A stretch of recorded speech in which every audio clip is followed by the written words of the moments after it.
नमस्कार दोस्तों। कहते हैं कि कुत्ता इस दुनिया का सबसे समझदार जानवर है और इंसान का सबसे वफादार जानवर भी कुत्ता ही है। एक बार अगर हम कुत्ते को पाल लें तो एक वफादार साथी की तरह वो हमेशा हमारा साथ निभाता है। नमस्कार दोस्तों, मेरा नाम है राजेंद्र कुमार और मैं बहुत बहुत स्वागत करता हूँ आपका अपने YouTube चैनल सिंपल एजुकेशन में।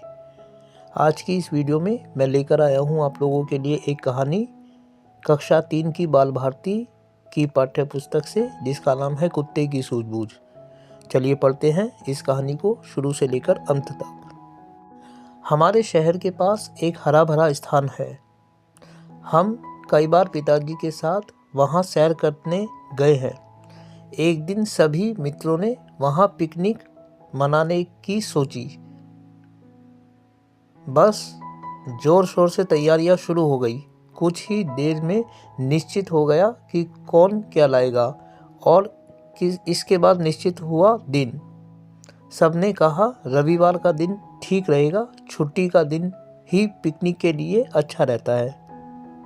दोस्तों, खूबसूरत से चित्र में आप दो दोस्तों को पिकनिक में खाना खाते हुए देख सकते हैं और पीछे बैकग्राउंड में एक छोटे से कुत्ते को देख सकते हैं। मैं दावे के साथ कह सकता हूँ कि इस चित्र को देखकर आपको अपने बचपन के दिन याद आ जाएंगे। रविवार को खाने पीने का सामान टोकरियों में रख दिया गया। खेलने के लिए गुल्ली डंडा और गेंद भी रख दिया। पूरी तैयारी के साथ मित्रों की टोली पिकनिक के लिए चल पड़ी। हरे भरे वृक्षों का एक झुरमुट देखकर सभी रुक गए। सामान रखकर दरियाँ बिछा दी गई। मित्रों की टोली इधर उधर खेल कूद में लग गई। थक जाने पर सब लोग भोजन के लिए इकट्ठे हुए। हाथ मुंह धोकर खाना खाने बैठे ही थे कि एक पिल्ला वहां आ गया। ऐसा लगा वह पिल्ला भूखा है। हमने उसे एक रोटी दी। रोटी खाकर वह फिर खाने की तरफ देखने लगा। हमने उसे एक रोटी और दे दी। वह उसे लेकर कुछ दूर चला गया। भोजन के पश्चात हम फिर खेलकूद और गाने बजाने में लग गए। खेलते खेलते शाम हो गई। हमने सामान समेटा और लौट पड़े। पिल्ला भी हमारे पीछे था। मैंने बुलाया तो वह मेरे साथ साथ चलने लगा। घर आने पर वह मेरे साथ ही भीतर चला आया। उस दिन से वह हमारे साथ ही रहने लगा। 1 वर्ष बाद की बात है। एक दिन दोपहर को हमें किसी संबंधी के, दोस्तों एक खूबसूरत चित्र को आप देख सकते हैं, हमने घर में ताला लगाया और चल पड़े। हमारा कुत्ता कुछ दूर तो हमारे पीछे पीछे आया, फिर हमारे कहने से वापस लौट गया। शाम को जब हम घर पहुंचे तो गली में हंगामा मचा हुआ था। देखा कि दरवाजे में ताला ना था। मालूम हुआ कि घर में चोरी हो गई है। भीतर पहुंचे तो देखा सब सामान बिखरा हुआ है। बड़ी अलमारी के कपड़े और गहने लेकर चोर 9-11 हो गए थे। कुत्ते का भी कहीं पता न था। पिताजी ने तुरंत पुलिस को बुलाया। पुलिस ने घर में इधर उधर देखा पर कुछ पता न चला। इतने में हाँफते हाँफते हमारे कुत्ते ने घर में प्रवेश किया। वह बार बार पिताजी की ओर जाता और फिर घर से बाहर निकलकर उत्तर दिशा की ओर देखकर भौंकने लगता। पिताजी पहले ही परेशान थे। वे कुत्ते के इस व्यवहार से और परेशान हो गए।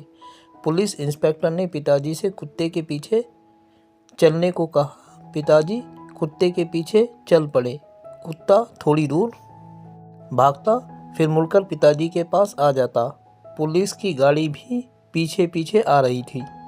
दोस्तों, एक खूबसूरत से चित्र में आप देख सकते हैं घर का नज़ारा, जिसमें अलमारी खुली हुई है और खाली है। शहर के बाहर एक पुराने बंगले के पास पहुंचकर कुत्ता कुछ और भौंकना हो गया। शहर के बाहर एक पुराने बंगले के पास पहुंचकर कुत्ता कुछ और चौकन्ना हो गया। वह धीरे धीरे बंगले के पुराने फाटक से भीतर चला गया। पुलिस इंस्पेक्टर भी गाड़ी से उतर आया। उसने अपने साथियों को संकेत किया। वे चुपके से बंगले के पीछे की टूटी दीवार से भीतर पहुंच गए। पुलिस ने एकदम कमरे को घेर लिया। कमरे में 4 व्यक्ति थे।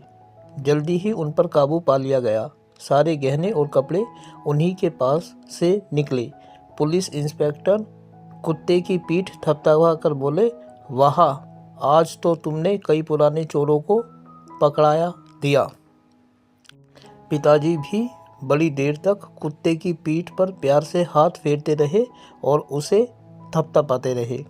दोस्तों, खूबसूरत से चित्र में आप देख सकते हैं कुत्ते को पुलिस वालों के साथ और चोर को जो हाथ ऊपर किए खड़ा हुआ है। तो दोस्तों, ये थी बाल भारती की एक छोटी सी कहानी, कुत्ते की सूझबूझ। उम्मीद करता हूँ कि आप लोगों को वीडियो अच्छी लगी होगी और साथ ही आपसे अनुरोध करता हूँ कि यदि वीडियो अच्छी लगी तो वीडियो को लाइक और चैनल को सब्सक्राइब जरूर करें।